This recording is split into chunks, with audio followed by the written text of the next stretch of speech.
നമസ്കാരം. അപ്പോൾ ഒരു വീഡിയോ ആയിട്ട് വന്നിരിക്കുകയാണ്. കുറച്ച് നാളുകളായി നമ്മൾ വീഡിയോ ഇപ്പോൾ ചെയ്യാറില്ല. പക്ഷേ ഒരു കാര്യത്തെപ്പറ്റി സംസാരിക്കാൻ വേണ്ടിയാണ്. നമുക്ക് എല്ലാവർക്കും അറിയാവുന്ന പോലെ തന്നെ എമ്പുരാൻ ചിത്രം റിലീസ് ചെയ്തിരിക്കുകയാണ്.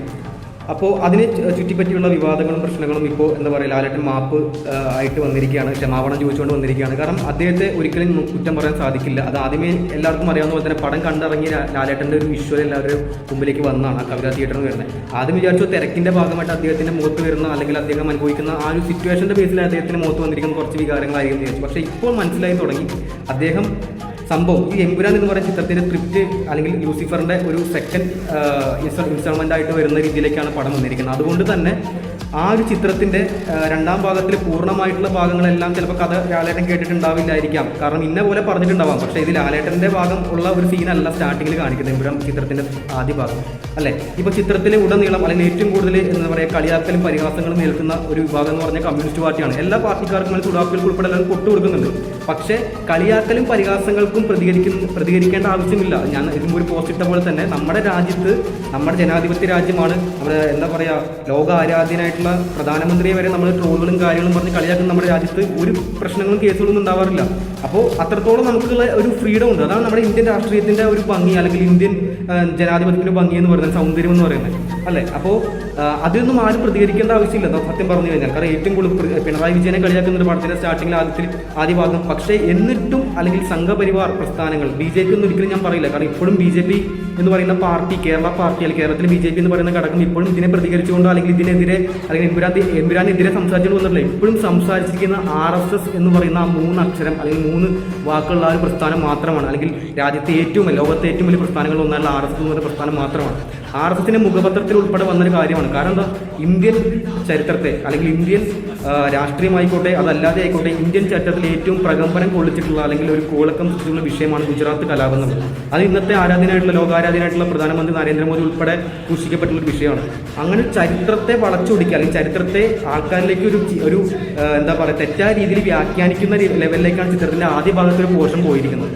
കാരണം അല്ലെങ്കിൽ പൂർണ്ണമായിട്ട് കാണിക്കുക ഇപ്പോഴും കമ്മ്യൂണിസ്റ്റ് പാർട്ടിയെ പോലെയോ അല്ലെങ്കിൽ കോൺഗ്രസ് പാർട്ടിയെ പോലെയോ അല്ലെങ്കിൽ സുഡാപ്പികളെ പോലെയോ ഒരു പ്രസ്ഥാനമല്ല ഈ BJP എന്ന് പറയുന്ന മാർക്സ് എന്ന് പറയുന്ന പ്രസ്ഥാനം. കാരണം തിയേറ്റർ വലിച്ചു കീറാൻ നിന്നിട്ടില്ല. സത്യം പറഞ്ഞാൽ തിയേറ്ററുകൾ വലിച്ചു കീറേണ്ട ഒരു വിഷയമാണ്. അതല്ലെങ്കിൽ എന്താ പറയുക, തിയേറ്ററിന് മുമ്പിൽ പ്രകമ്പനം കൊള്ളിക്കുന്ന രീതിയിലേക്ക് സമരംഭങ്ങളായിട്ട് ഇറങ്ങേണ്ട ഒരു വിഷയമാണ് ഇത്. കാരണം ചരിത്രത്തെ എത്രയോ പേര് മരണപ്പെട്ടിട്ടുള്ള ചരിത്രത്തെയാണ് വളച്ചൊടിച്ചിരിക്കുന്നത്. കാരണം മറ്റ് പാർട്ടികളൊന്നും അങ്ങനെയല്ല. കേവലം ലെഫ്റ്റ് പോലുള്ള പടങ്ങളിൽ കമ്മ്യൂണിസ്റ്റ് പ്രസ്ഥാനത്തിൻ്റെ ചെയ്തികൾ കാണിച്ചതിൻ്റെ ഭാഗമായിട്ട് ഇവിടെ 7-8 തിയേറ്ററുകൾ തല്ലിപ്പൊളിച്ച ചരിത്രമുണ്ട്.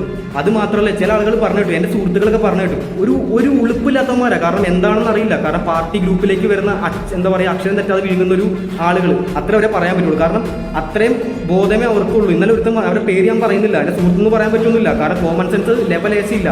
ഞാൻ ഒന്നാന്തര എന്നെ അറിയുന്നവർക്ക് അറിയാം, ഞാൻ ഒന്നാന്തര CPM കാരനായിട്ട് വന്നൊരു മനുഷ്യനാണ്. അതുകൊണ്ട് എനിക്ക് ഒരു പാർട്ടിയുടെയും എന്താ പറയുക ഒറ്റടിക്ക് വിഴുങ്ങി ഇറക്കേണ്ട ആളെന്നല്ല ഞാൻ കറക്റ്റ് കാര്യങ്ങൾ അച്ചട്ടായിട്ട് കാര്യങ്ങൾ പറയുക ചെയ്യും. ഒരു ലിബറൽ ചിന്താഗതി തന്നെ കാര്യങ്ങൾ സംസാരിക്കുക തന്നെ, അല്ല യാതൊരു മടിയില്ല. ചെങ്കൊടി കൈകളിൽ എന്തിയ ഒരു കൈ തന്നെയാണത്. പാരമ്പര്യം കമ്മ്യൂണിസ്റ്റ് പ്രസ്ഥാനം തന്നെയാണ്. അത്രത്തോളം വെറുത്തു ആ പാർട്ടിയെ വിട്ടു. അതിൻ്റെ കഥകൾ എല്ലാവർക്കും അറിയാം, ഞാൻ വീണ്ടും ആവർത്തിക്കുന്നില്ല. അപ്പോൾ കമ്മ്യൂണിസ്റ്റ് പ്രസ്ഥാനത്തെ പോലെ എന്താ പറയുക അതപ്പതിച്ച ഒരു പ്രസ്ഥാനമായിട്ട് ഞങ്ങൾ ഇപ്പോഴും മാറിയിട്ടില്ല. കാരണം ഈ ചരിത്രത്തെ ഇന്നലെ ഒമർ ലുലുവിൻ്റെ പോസ്റ്റ് കണ്ടിരുന്നു, എല്ലാവരും കണ്ടു കാണും. ആ ഒമർ ലുലു എന്ന് പറയുന്ന സംവിധായകൻ അല്ലെങ്കിൽ അദ്ദേഹം ഒരു നമ്മളൊരു മതമായിട്ട് പറയലെങ്കിൽ പോലും മറ്റൊരു സമുദായത്തിൽപ്പെട്ട ഒരാളായിട്ട് പോലും ആ ഒരു പ്രശ്നത്തെ അല്ലെങ്കിൽ എമ്പുരാൻ ഇപ്പം നേരിട്ടുകൊണ്ടിരിക്കുന്ന പ്രശ്നത്തെ എത്ര നല്ല രീതിക്ക് അദ്ദേഹം ഒരു പോസ്റ്റായിട്ട് അയാൾ അദ്ദേഹത്തിന് സോഷ്യൽ മീഡിയയിൽ പോസ്റ്റ് ചെയ്യുന്ന ആലോചിക്കും. കാരണം ഒമർ ലുലു പറഞ്ഞ കാര്യം ഇതാണ്, നമുക്ക് ഇപ്പോഴും എമ്പുരാൻ്റെ വിഷയം ഉണ്ടാവില്ലായിരുന്നു. എങ്ങനെ ആയിരുന്നെങ്കിൽ എമ്പുരാൻ്റെ സ്റ്റാർട്ടിങ്ങിൽ കാണുന്ന ആ പോർഷൻ, ആ ഗോദ്രയിലെ അല്ലെങ്കിൽ ഗുജറാത്ത് കലാപത്തിന് മുന്നോടിയായിട്ട് തുടക്കമായിട്ട് സംഭവിച്ചിട്ടുള്ള ആ സബർമതി ട്രെയിൻ, ആ സബർമതി ട്രെയിൻ 2 ബോഗികൾ കത്തി നശിച്ച കാര്യം, എങ്ങനെയാണ് കത്തിയത്, എങ്ങനെയാണ് തീ വെച്ചത് എന്ന പോർഷൻ താഴെ എഴുതി കാണിക്കുമെങ്കിൽ അറ്റ്ലീസ്റ്റ് ഒന്ന് എഴുതി കാണിക്കുകയെങ്കിലും ചെയ്തിട്ടുണ്ടായിരുന്നെങ്കിൽ ഇന്ന് വിഷയം ഉണ്ടാവില്ലായിരുന്നു. നമ്മൾക്ക് വേണ്ടത് ആ സ്റ്റാർട്ടിങ്ങിലെ കാണിച്ച ആ പോർഷനിൽ എക്സ്ട്രാ അഡീഷണൽ ഷൂട്ട് ചെയ്തിട്ടില്ലെങ്കിൽ പോലും താഴെ എഴുതി കാണിക്കുക എങ്ങനെയാണ് ആ സബർമതി ട്രെയിൻ എന്ന് പറയുന്ന ആ ട്രെയിനിൻ്റെ 2 ബോഗികൾ എങ്ങനെ കത്തി നശിച്ചു എന്ന് താഴെ അറ്റ്ലീസ്റ്റ് എഴുതി കാണിക്കുകയും ചെയ്യുക. ഇത് ചുമ്മാ നമ്മളിപ്പോൾ വേനൽക്കാലത്ത് ഫുൾ ടാങ്ക് പെട്രോൾ അടിച്ചു കഴിഞ്ഞാൽ റോട്ടിൽ നിന്നിട്ട് നമ്മുടെ 2 വീലർ കത്തുന്ന അല്ലെങ്കിൽ നമ്മുടെ 4 വീലർ കത്തുന്ന രീതിയിലേക്ക് ചുമ്മാ വെറുതെ നിന്ന് കത്തിയ ട്രെയിൻ എന്ന രീതിയിലേക്കാണ് അവിടെ കാണിച്ചിരിക്കുന്നത് അല്ലേ. അപ്പോൾ അതിനുശേഷം ഹിന്ദു എന്ന് പറയുന്ന ഹിന്ദു സമൂഹം ഒറ്റയടിക്ക് മുസ്ലിം സമുദായത്തെ മൊത്തം ഉരുകാൻ അല്ലെങ്കിൽ എല്ലാവരും തല്ലിക്കൊല്ലാൻ അല്ലെങ്കിൽ ആക്രമിക്കാൻ നടക്കുന്ന രീതിയിലേക്കാണ് ശ്രീ പൃഥ്വിരാജ് പടം എടുത്ത് വെച്ചിരിക്കുന്നത്. ലാലേട്ടൻ ഒരിക്കലും കുറ്റം പറയാൻ പറ്റില്ല. കാരണം ഇന്നലെ മേജറിൽ വന്നപ്പോൾ പോലും സംസാരിച്ചതാണ്, അദ്ദേഹം നിരപരാധിയാണ്. കാരണം സ്റ്റാർട്ടിങ്ങിലെ പോർഷനാണ് ഒരു സിനിമയിലെ എന്താ പറയുക, നമുക്ക് ഒരു ക്രൗഡ് മൂവി അല്ലെങ്കിൽ ക്രൗഡ് പാസ് ചെയ്യുന്ന സീനുകളൊക്കെ ഉണ്ടാവും. അതൊക്കെ സംവിധായകന്റെ മനസ്സിൽ ഉരുത്തിരിഞ്ഞ് വരുന്ന കാര്യങ്ങളാണ്. അതിൽ മേ ബി എന്താ എനിക്ക് തോന്നുന്നു സ്ക്രിപ്റ്റ് റൈറ്ററിന് പോലും ഇടപെടാനുള്ള ഒരു അവകാശം അവിടെ ഇല്ല. കാരണം അതൊക്കെ സംവിധായകന്റെ തോട്ടാണ്, സംവിധായകന്റെ എന്താ പറയുക സ്വാതന്ത്ര്യമാണ്. അതിലൊക്കെ ഒരു നായകന്റെ കാര്യം, കാരണം നായകൻ ഒരു പാസിങ് എങ്ങനെ പോകണം അല്ലെങ്കിൽ നറേഷൻ എങ്ങനെ പോകണം എന്നുള്ളത് ഒരു നായകനെ സംബന്ധിച്ച് നായകൻ അറിയേണ്ട ആവശ്യമില്ല. അവിടെ സ്ക്രിപ്റ്റ് റൈറ്റർക്ക് പോലും അതിൻ്റെ അവകാശം ഉണ്ടാവില്ല. പോരാത്തതിന് നമ്മൾ ചിന്തിക്കേണ്ടത് ഈ സിനിമ പൃഥ്വിരാജ് കുമാർ എന്ന് പറയുന്ന മനുഷ്യൻ്റെ സിനിമയാണ്. അദ്ദേഹത്തിൻ്റെ ഫാൻസ് അസോസിയേഷനിലെ ഭാരവാഹി എറണാകുളം ജില്ലാ കമ്മിറ്റിയിൽ ഉണ്ടായിരുന്ന എത്രയോ 7-8 വർഷത്തോളം തൊണ്ടകീറി ജയ് വിളിച്ചിട്ട് അല്ലെങ്കിൽ സാധാരണ ജയ് വിളികളും കാര്യങ്ങളൊന്നുമല്ല, അത്രത്തോളം ചത്ത് കിടന്നിട്ട് ഇന്നലെ കൂടി എനിക്ക് മെസ്സേജ് വന്നു, രാജപ്പണ്ണൊക്കെ വിളിക്കാറായൊന്നും ഈ രാജുവേട്ടൻ എന്ന് പറഞ്ഞ ജീവനല്ലായിരുന്നു. അതെന്നെ അറിയാവുന്ന എല്ലാവർക്കും അറിയാം. അങ്ങനെ ലൈഫ് ഒഴിഞ്ഞു വെച്ചിട്ട് കുറേ സപ്ലിയും മേടിച്ച് ഡിഗ്രിക്ക് ഇതിന് പുറകെ നടന്നിട്ട് മേടിച്ച ആളാണ് ഞാൻ. അതുകൊണ്ട് അദ്ദേഹം എന്ന് പറയുന്നത് അല്ലെങ്കിൽ പൃഥ്വിരാജ് എന്ന് പറയുന്ന മനുഷ്യനെ ഏറ്റവും കൂടുതൽ അടുത്തറിയാവുന്ന ആളുകൾ എന്ന് പറയാൻ പറ്റില്ല, എന്നാലും ആ പുള്ളി എങ്ങനെയാണെന്ന് വ്യക്തമായിട്ട് അറിയാം. അദ്ദേഹത്തിൻ്റെ സ്ക്രിപ്റ്റ് ഏത് കൊല കൊമ്പൻ ആയിക്കോട്ടെ, ലോകത്തെ ഏറ്റവും വലിയ സംവിധായകനായിക്കോട്ടെ, സ്ക്രിപ്റ്റ് റൈറ്റർ ആയിക്കോട്ടെ, അദ്ദേഹത്തിൻ്റെ സിനിമ എന്ന് പറയുന്നത് അല്ലെങ്കിൽ അദ്ദേഹം അഭിനയിക്കാൻ പോകുന്ന സിനിമയിൽ സംവിധായകനുമല്ല എന്താ പറയുക വില, നമ്മുടെ സ്ക്രിപ്റ്റ് റൈറ്റർക്കും അതിൻ്റെ ഒരു വിലയില്ല. ഈ പുള്ളി പൃഥ്വിരാജ് എന്ന് പറയുന്ന മനുഷ്യൻ എന്തു പറയുന്നു അതാണ് ആ സിനിമ. സ്ക്രിപ്റ്റ് തിരുത്തുന്ന ഒരുപാട് ചിത്രങ്ങൾ ഉണ്ടായിട്ടുണ്ട്. പൃഥ്വിരാജ് സ്ക്രിപ്റ്റ് വായിക്കുന്ന പുള്ളിക്ക് പടം ഇഷ്ടപ്പെട്ടിട്ട് അല്ലെങ്കിൽ പുള്ളിക്ക് സ്ക്രിപ്റ്റ് തിരുത്തൽ വേണമെന്ന് പറയുവാണെങ്കിൽ ആ സ്ക്രിപ്റ്റ് തിരുത്തിയേ പറ്റൂ. അത് ഏത് കൊലവമ്പൻ ഡയറക്ടറാണെങ്കിൽ മറ്റേ സ്ക്രിപ്റ്റ് റൈറ്റർ ആണെങ്കിൽ പുള്ളി പറഞ്ഞ് തിരുത്തിയേ പറ്റൂ. അതുകൊണ്ട് നമുക്ക് അതിൻ്റെ കാര്യത്തിൽ സംസാരിക്കാൻ പറ്റില്ല. അപ്പോൾ ഇവിടെയും അതാണ് സംഭവിച്ചത് നമുക്ക് വ്യക്തമായിട്ട് പറയാം. ഇപ്പോഴും ലാലേട്ടൻ മാപ്പ് അപേക്ഷിച്ചുകൊണ്ട് അല്ലെങ്കിൽ മാപ്പ് പറഞ്ഞുകൊണ്ട് പോസ്റ്റ് ഇട്ടിരിക്കുകയാണ്. അപ്പോൾ ഇത്രയും നാൾ എന്താ പറയുക, സുഡാപ്പികൾ വരെ അല്ലെങ്കിൽ മമ്മൂട്ടി ഫാൻസിനെ കൊണ്ട് വരെ പടം കാണിപ്പിച്ച് അല്ലെങ്കിൽ ഇന്നലെ വരെ ലാലേട്ടൻ തെറി വിളിച്ചുകൊണ്ടിരുന്ന മമ്മൂട്ടി ഫാൻസിനെ കൊണ്ട് വരെ പടം കാണിപ്പിക്കാനുള്ള ബുദ്ധി അത് പൃഥ്വിരാജിന് തലയിൽ ഉദിച്ച ബുദ്ധിയായിരിക്കാം. മനസ്സിലായില്ലേ? അത് സുഡാപ്പികൾ വരെ ഫസ്റ്റ് ഫ്രണ്ട് സീറ്റിൽ അല്ലെങ്കിൽ ടിക്കറ്റ് കിട്ടാനില്ലെങ്കിൽ പോലും ഫ്രണ്ട് സീറ്റിൽ കുത്തിയിരുന്ന് പടം കാണുന്ന ലെവലിലേക്ക് പടത്തിനെ എത്തിച്ചത് ആ പൃഥ്വിരാജ് എന്ന് പറയുന്ന മനുഷ്യൻ്റെ ബുദ്ധിയായിരിക്കാം. പക്ഷേ ലാലേട്ടൻ എന്ന് പറയുന്ന മനുഷ്യൻ എല്ലാവരും ഒരേപോലെ സ്വീകരിച്ച അല്ലെങ്കിൽ ഒരേപോലെ നെഞ്ചിലെത്തിയ മനുഷ്യൻ്റെ വില അല്ലെങ്കിൽ ആ മനുഷ്യനെ കൊണ്ട് കുഴി ചാടിച്ചു എന്ന് തന്നെ വേണം പറയാനായിട്ട്. കാരണം പൃഥ്വിരാജ് എന്ന് പറയുന്ന മനുഷ്യൻ്റെ ഫണ്ടിങ് ആണ്, അന്നും ഇന്നും ഫണ്ടിങ് തന്നെയാണ്, അതിൻ്റെ അപ്പുറത്തേക്ക് ഒന്നും തന്നെ ഇല്ല. ഇപ്പോൾ കേവലം ലാലേട്ടൻ്റെ പോസ്റ്റ് ഷെയർ ചെയ്യുക മാത്രമാണ്, ഗത്യന്തരമില്ലാതെ ഷെയർ ചെയ്യുക മാത്രമാണ് പൃഥ്വിരാജ് ചെയ്തിട്ടുള്ളത്. കാരണം അതിൽ കൂടുതൽ ചെയ്യാനുള്ള എന്താ പറയുക ആംബിയർ പുള്ളിക്കില്ല. കാരണം ലാലേട്ടൻ പറയുന്നത് കേൾക്കുകയും വേണം. കാരണം പുള്ളിയെ പ്രൊഡ്യൂസ് ചെയ്ത പടം, ഗോപാലൻ പ്രൊഡ്യൂസ് ചെയ്ത പടം, ആ പടത്തിൽ വേറെ ഓപ്ഷൻ ഇല്ല. പുള്ളിക്ക് അവർ പറയുന്നത് കേട്ടേ പറ്റൂ. അതുകൊണ്ട് ഗത്യന്തരമില്ലാത്ത ലാലേട്ടൻ്റെ പോസ്റ്റ് ഷെയർ ചെയ്യുക മാത്രമാണ് പൃഥ്വിരാജ് ചെയ്തിട്ടുള്ളത്. ഓക്കെ, കാരണം ഫണ്ടിങ് നിൽക്കുകയും ചെയ്യും, അവിടെ ഫണ്ടിങ് ഉണ്ടാവും, അവിടെ വിദേശ ഫണ്ടിങ് നിൽക്കുകയും ചെയ്യും, അവിടെ അവരെ സുഖിപ്പിക്കുകയും ചെയ്യണം. ഇവിടെ ലാലേട്ടനെ ഇവരെ വെറുപ്പിക്കാനും പറ്റില്ല. അതുകൊണ്ട് നൈസായിട്ട് ഷെയർ ചെയ്തു L2 എമ്പുരാൻ ഒരു ഡിസ്ക്രിപ്ഷൻ കൊടുത്തു. വേറെ ഒരു ചുക്കും ചുണ്ണാമ്പും പുള്ളി പറഞ്ഞില്ല. ഈ അനാർക്കലി എന്ന് പറയുന്ന ചിത്രങ്ങളൊക്കെ നിങ്ങൾക്കറിയോ? ഈ അനാർക്കലി എന്ന് പറയുന്ന ചിത്രത്തിൽ സച്ചി എന്ന് പറയുന്ന ആൾ സംവിധായകൻ അല്ലെങ്കിൽ ആ ചിരിക്കടകത്ത് നമ്മളെ വിട്ട് പിരിഞ്ഞു പോയി. അപ്പോൾ അദ്ദേഹം പറഞ്ഞിട്ടുണ്ട് ലക്ഷദ്വീപിൽ ഷൂട്ട് ചെയ്യുന്ന സമയത്ത് അതിലൊരു വീഡിയോ അന്നത്തെ പൃഥ്വിരാജ് ചെറിയ നട്ടലൊക്കെ നല്ല ഉറപ്പുള്ള പൃഥ്വിരാജായിരുന്നു. അന്നൊക്കെ ഞാൻ ഫാൻസ് അസോസിയേഷൻ ഉള്ള സമയമാണ്. ആ സമയത്ത് പുള്ളിയുടെ ഇൻ്റർവ്യൂ ഉണ്ട്, അത് ഞാൻ എൻ്റെ ഇൻസ്റ്റാഗ്രാമിൻ്റെ പേജ് ഇട്ടിട്ടുണ്ട്. അന്ന് പൃഥ്വിരാജ് പറഞ്ഞ സംഭവമുണ്ട്, ലക്ഷദ്വീപിൽ ഞങ്ങൾ ഷൂട്ടിങ്ങിന് വേണ്ടിയിട്ട് ഒരുപാട് കഷ്ടപ്പെട്ടു. ശ്രീ രാജ്നാഥ് സിംഗിനെ കണ്ടിട്ട് ഡൽഹിയിൽ ചെന്ന് കണ്ടതിന് ശേഷമാണ് ഞങ്ങളുടെ അനുമതി കിട്ടിയത്. അങ്ങനെയാണ് ഇങ്ങനെയാണ്. കാരണം ലക്ഷദ്വീപ് നമ്മുടെ ഇന്ത്യയുടെ ഭാഗമാണ്, ഒരിക്കലും അവിടെ ഇതുപോലത്തെ കാര്യങ്ങൾ പാടില്ല. കുറച്ച് എന്താ പറയുക, നമ്മുടെ രാജ്യത്ത് ഉള്ള പോലെ തന്നെയുള്ള നിയമങ്ങളും കാരണം അവിടെ വരണമെന്ന് പറഞ്ഞ ഈ പൃഥ്വിരാജ് നിലപാടിൻ്റെ സിംഹം എന്നറിയപ്പെടുന്ന പൃഥ്വിരാജ് അന്നത്തോടെ എനിക്ക് മനസ്സിലായി നട്ടല് വാഴപ്പിണ്ടിയാണ്. ഈ പൃഥ്വിരാജിൻ്റെ ആ ബൈക്ക് ഇപ്പോഴും എൻ്റെ അക്കൗണ്ടിൽ കിടക്കുന്നത്. അന്ന് മുതലാണ് ഞാൻ പൃഥ്വിരാജ് ഫാൻസ് അസോസിയേഷൻ അല്ലെങ്കിൽ പൃഥ്വിരാജ് എന്ന് പറയുന്ന മനുഷ്യനെ അല്ലെങ്കിൽ വെറുത്ത് തുടങ്ങി, അല്ലെങ്കിൽ ഒരു സഹതാപം തോന്നി തുടങ്ങി എനിക്ക് അന്ന് മുതലാണ്. അപ്പോൾ അന്ന് എനിക്ക് മനസ്സിലായി കേവലം ഈ ജിഹാദികൾക്ക് വേണ്ടി നട്ടല് പണയം വെച്ച ആളാണ് പൃഥ്വിരാജ് കുമാർ എന്ന് പറയുന്ന മനുഷ്യൻ.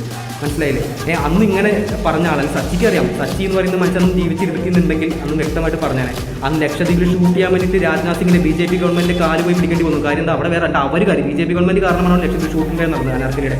ഓക്കെ, എന്നിട്ട് അവിടെ ഇല്ലാത്ത കഥകളും പറഞ്ഞിട്ട് അവിടെ ഒരു വർഗീയ ധ്രുവീകരണത്തിന് വേണ്ടി നടക്കുകയാണ് അന്നത്തെ ലക്ഷദ്വീപ് ആഹ്വാനം കൊണ്ട്, അല്ലെങ്കിൽ സേവ് ലക്ഷദ്വീപ് എന്ന് പറഞ്ഞുകൊണ്ട് പൃഥ്വിരാജ് രംഗത്തിറങ്ങി. ഇതൊക്കെ നമ്മൾ കാണുന്നുണ്ട്, കേൾക്കുന്നുണ്ട്. ഓക്കെ, അന്ന് ഞാൻ കമ്മ്യൂണിസ്റ്റ് പ്രസ്ഥാനത്തിലായിരുന്നു. അന്നും എനിക്ക് മനസ്സിലായി, കാരണം ഞാൻ ലിബറലാണ്. അന്നും ഇന്നും എനിക്ക് ഒരു പ്രസ്ഥാനത്തോട് മാത്രം അല്ലെങ്കിൽ അന്ധമായിട്ട് എനിക്ക് കിഡ്നി ലിവറും ഹാർട്ടും പാർട്ടി ഓഫീസിൽ കൊണ്ട് വെക്കേണ്ട ആവശ്യം സഖാക്കന്മാർ പറയുമ്പോൾ പോലെ എന്താ പറയുക, ഇപ്പോൾ പകൽ സമയത്ത് രാത്രി എന്ന് പറയുമ്പോൾ രാത്രി എന്ന് വിശ്വസിക്കേണ്ട ഗതികേടൊന്നും എനിക്ക് വന്നിട്ടില്ല. നട്ടിൽ പണയം വെച്ചിട്ടില്ല. നാഴിക്ക് 40 തൊട്ടേ ജാതി പറഞ്ഞ് നടക്കേണ്ടി വന്നിട്ടില്ല.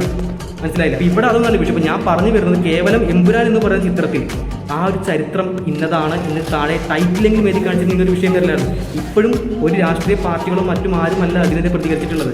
അവർ തന്നെ മോഹൻലാൽ എന്ന് പറയുന്ന മനുഷ്യനും ഗോകുലം ഗോപാലൻ എന്ന് പറയുന്ന മനുഷ്യനും സ്വമേധയാ പോയിട്ട് സെൻസർ ബോർഡിനെ കണ്ട് ഇന്ന ഭാഗങ്ങൾ കട്ട് ചെയ്യണം, ഇന്ന ഭാഗങ്ങൾ കട്ട് ചെയ്തേ പറ്റൂ എന്ന് അങ്ങോട്ട് കയറി സംസാരിക്കുകയാണ്.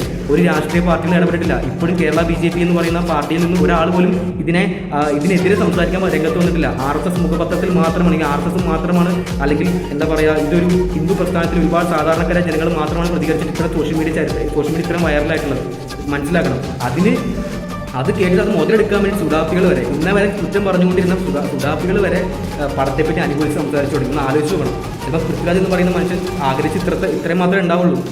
ഒരു ഭിന്നത സൃഷ്ടിക്കുക, എന്നിട്ട് പടത്തിന് ആളെ കയറ്റുക എന്ന് മാത്രമേ ചിന്തിച്ചിട്ടുണ്ടാവുള്ളൂ. ചില ആൾക്കാർ പറഞ്ഞു സിനിമയായിട്ട് കണ്ടുകൂടെയെന്ന്. ഉള്ളുപ്പ് എന്ന് പറയുന്ന സാധനം, ഉള്ളുപ്പ് എന്ന് പറയുന്ന സാധനം ഉണ്ടെങ്കിൽ ഈ വർത്താനം പറയില്ലായിരുന്നു. ഇന്നലെ ഒരുത്തം പറഞ്ഞിട്ട് പൊങ്ങി, അസൽ പൊങ്ങിയാ, അവൻ പൊങ്ങിയല്ല മറ്റല്ല മറിച്ചല്ല. അത് അജീഷിനോട് സംസാരിക്കാൻ വരണ്ട, എനിക്ക് സംസാരിക്കാൻ അറിയുകയും ചെയ്യാം. പെണ്ണ് കെട്ടിയെന്ന് വെച്ച് കുറച്ച് ഒതുങ്ങിയുള്ളൂ, അതൊരു മാറ്റമില്ല. പഴയ അജീഷ് തന്നെയാണ് ഇപ്പോഴും. അത് പറയാനുള്ള വ്യക്തമായിട്ട് പറയാം. തന്തയില്ലായ്മ കാണിക്കാൻ നിന്നിട്ടാണ് ഇത്തരം വിഷയങ്ങൾ ഉണ്ടായത്. അത് അവർക്ക് തന്നെ മനസ്സിലായി, ചെയ്ത് തന്തയില്ലായ്മ മനസ്സിലായി. ലാലേട്ടൻ എന്ന് പറയുന്ന ഒരു പാവം മനുഷ്യനെ ബലികാടാക്കിക്കൊണ്ടാണ് ഈ വിഷയങ്ങൾ ഇത്ര പേര് ഉണ്ടായിട്ട്. അപ്പോൾ പറയാൻ ഇത്ര മാത്രം, എന്താ പറയുക, തന്തയെ മാറ്റി പറഞ്ഞാലും അത് അംഗീകരിക്കാൻ അല്ലെങ്കിൽ കേട്ടുകൊണ്ടിരിക്കുന്ന ആളുകളല്ല ഇവിടെ ഉള്ളത്. ലെഫ്റ്റ് ഇറങ്ങിയ സമയത്ത് നമ്മൾ കണ്ടതാണ്. അതുപോലെ തന്നെ കാശ്മീർ ഫയൽസ് ഇറങ്ങിയ സമയത്ത് എത്ര പേര് പോയി കണ്ടുകൂടെ പടം, എത്ര തിയേറ്ററിൽ ഇവിടെ പ്രദർശനത്തിനുണ്ടായിരുന്നു. കേരള സ്റ്റോറി ഇറങ്ങിയപ്പോൾ വ്യക്തമായിട്ട് പറയാം, കേരള സ്റ്റോറിൽ അക്കം ഇട്ട് പറഞ്ഞിട്ടുള്ള കേസുകളും കാര്യം റിയൽ സ്റ്റോറിയാണ്. ആ റിയൽ സ്റ്റോറി എന്ന് പറയുന്ന സമയത്ത് ഇവിടെ മാപ്രകൾ, വിദേശ ഫണ്ട് കൊണ്ട്, ജിഹാദി ഫണ്ട് കൊണ്ട് മാത്രം പിടിച്ചു നിൽക്കുന്ന കേരളത്തിലെ മാപ്രകൾ ഉൾപ്പെടെ ഇവിടെ എത്ര ക്യാമ്പയിൻ നടത്തി, എത്ര അന്തിച്ചർച്ച നടത്തി ഇവിടെ കേരള സ്റ്റോറിക്കെതിരെ. ഇത് പറയുന്ന സിനിമയായിട്ട് കാണാൻ പോലും ഇവിടെ മാളികപ്പുറം എന്ന് പറയുന്ന ചിത്രം കേവലം ഒരു രാഷ്ട്രീയം പോലും സംസാരിക്കാത്ത ഒരു സാധാരണ ഒരു കൊച്ചു സിനിമ, ആ സിനിമയ്ക്ക് വരെ ഹെയ്റ്റ് ക്യാമ്പയിൻ നടത്തിയ ആളുകളാണ് ഇവിടുത്തെ ആളുകൾ. ഇവിടെ സിനിമയായിട്ട് കാണുന്നത്. ഉള്ളുപ്പ് എന്ന് പറയുന്ന സാധനം, ഉള്ളുപ്പ് എന്ന് പറയുന്ന സാധനം നിങ്ങൾക്കുണ്ടെങ്കിൽ സംസാരിക്കില്ല. അതുപോലെ തന്നെ കേരള സ്റ്റോറിൽ കാശ്മീർ ഫയൽസ് ഉൾപ്പെടെ ഒരുപാട് ചിത്രങ്ങൾ ഇവിടെ എത്ര പ്രദർശനത്തിന് എത്ര തിയേറ്ററുകൾ ഇവിടെ കൊടുത്തു എന്ന് പറഞ്ഞേ. അന്തിച്ചർച്ച നടത്തിയിട്ട് പൂട്ടിച്ചിട്ടുണ്ട്, സിനിമ പ്രദർശനം നിർത്തിച്ചിട്ടുണ്ട്. ഇവിടെ വർഗീയ ധ്രുവീകരണം നടത്തിയത് ആരൊക്കെയാണ്? മാപ്രകൾ ഉൾപ്പെടെ അന്തിച്ചർച്ച നടത്തി. എന്നിട്ട് പറയാം സിനിമയായിട്ട് കാണണം. കളിയാക്കലും പരിഹാസങ്ങളും ആരും ഒരു കുറ്റം പറയുന്നില്ല. അതെല്ലാവർക്കും അർഹതപ്പെട്ടതാണ്. എല്ലാവർക്കും അങ്ങോട്ടും ഇങ്ങോട്ടും അതിനുള്ള ആവിഷ്കാര സ്വാതന്ത്ര്യമുണ്ട്. പക്ഷേ ഇവിടെ ചരിത്രത്തെ വളച്ചൊടിക്കുകയാണ് ചെയ്തത്. ആ സബർമതി എന്ന് പറയുന്ന ആ ഒരു ട്രെയിനിൽ 2 ബോഗിൽ 58 പേരോളം കർഷകർ ഉൾപ്പെടെയുള്ളവർ, അതിന് അയോധ്യയിൽ നിന്ന് വരുന്ന കർഷകർ ഉൾപ്പെടെയുള്ള ആളുകൾ, പിഞ്ച് കുഞ്ഞുങ്ങൾ, 2 മാസം പ്രായമുള്ള പിഞ്ച് കുഞ്ഞുങ്ങൾ. സന്തോഷ് ജോർജ് കുളങ്ങര സഫാരി എന്ന് പറയുന്ന ചാനലിൽ വ്യക്തമായിട്ട് സന്തോഷ് ജോർജ് കുളങ്ങര യാത്ര, അല്ലെങ്കിൽ യാത്രയെ സ്നേഹിക്കുന്ന എല്ലാവർക്കും അറിയാവുന്ന, ലോകം മൊത്തം സഞ്ചരിക്കുന്ന സന്തോഷ് ജോർജ് കുളങ്ങര പറഞ്ഞത് സത്യാവസ്ഥ അന്വേഷിച്ചു പോയപ്പോൾ അറിഞ്ഞ കാര്യങ്ങൾ ഇതാണ്, സത്യാവസ്ഥ ഇതാണ് എന്നിട്ട് സന്തോഷ് ജോർജ് കുളങ്ങര സഫാരി എന്ന് പറയുന്ന ചാനൽ പറഞ്ഞിട്ടുണ്ട്. എല്ലാവർക്കും അറിയാവുന്ന കാര്യമാണ്. ഓക്കെ, അപ്പൊ 2 ബോഗിയോളം വരുന്ന ആ ഒരു പിഞ്ചു കുഞ്ഞുങ്ങൾ ഉൾപ്പെടെ ചുട്ടെരിച്ച് കൊന്നതാണ്. ആ ചരിത്രം ഇവിടെ കാണിച്ചിട്ടില്ല എമ്പുരാനിൽ. അതിനുശേഷമാണ് ഗുജറാത്ത് കലാപം പുറപ്പെടുവിക്കുന്നത്. മനസ്സിലായില്ലേ? പൊട്ടിപ്പുറപ്പെടുന്ന മൊത്തം അതുകൊണ്ട് അതിന്റെ ഭാഗമായിട്ടാണ്. അപ്പൊ ഇവിടെ സംഭവിച്ചതാണ്. ഇപ്പൊ തെറ്റ് മനസ്സിലായി. ലാലേട്ടൻ വന്നിട്ടുണ്ട്. ലാലേട്ടന്റെ അവസ്ഥ വളരെ സങ്കടത്തോടെ തന്നെ പറയാം. എന്ത് ചെയ്യാനാ, നിങ്ങളെ കൊണ്ട് കുഴിച്ചടിച്ചു പൃഥ്വിരാജ് എന്ന് പറയുന്ന മനുഷ്യൻ. അതുകൊണ്ട് വേറെ വഴിയില്ല. പക്ഷേ ഒരുപാട് ആളുകളിൽ താങ്കൾ ഉണ്ടാക്കിയ വിഷമം അത് വളരെ വലുതായിരുന്നു. പക്ഷേ ശ്രീ മോഹൻലാൽ എന്ന് പറയുന്ന മനുഷ്യൻ അന്നും ഇന്നും മലയാളികളുടെ ഒരു സ്ഥാനമുണ്ട്. അല്ലെങ്കിൽ എന്താ പറയുക, തെറ്റായ ഒരു ചരിത്രത്തിൽ ഒരുപാട് പേര് ഒരു ദുഃഖങ്ങളിൽ ആണ്ടുപോയിട്ടുള്ള ഒരു വിഷയമാണ്. ആ ഒരു വിഷയത്തെപ്പറ്റി ഇങ്ങനെ ഒരു മോശം രീതിയിലേക്ക് അല്ലെങ്കിൽ ഒരു തെറ്റായ പ്രചരണം നടത്തിയ ആളുകളെ വിഷമിപ്പിക്കുന്ന രീതിയിലേക്ക് പോകണ്ടായിരുന്നു എന്നൊരു ഇതുണ്ട്. എന്തായാലും മാപ്പ് പറഞ്ഞതിൽ സ്വാഗതാർഹമാണ്. ഇനിയും ഇതുപോലെ ജിഹാദികൾക്ക് കുട പിടിക്കുന്ന പൃഥ്വിരാജ് ഉൾപ്പെടെയുള്ള വ്യക്തികൾക്ക് എന്താ പറയുക, നട്ടല് പണയം വെക്കാനോ അല്ലെങ്കിൽ അവരുടെ വരയിൽ വീഴാതിരിക്കുക എന്ന് മാത്രമേ പറയാനുള്ളൂ. ഓക്കെ, നന്ദി.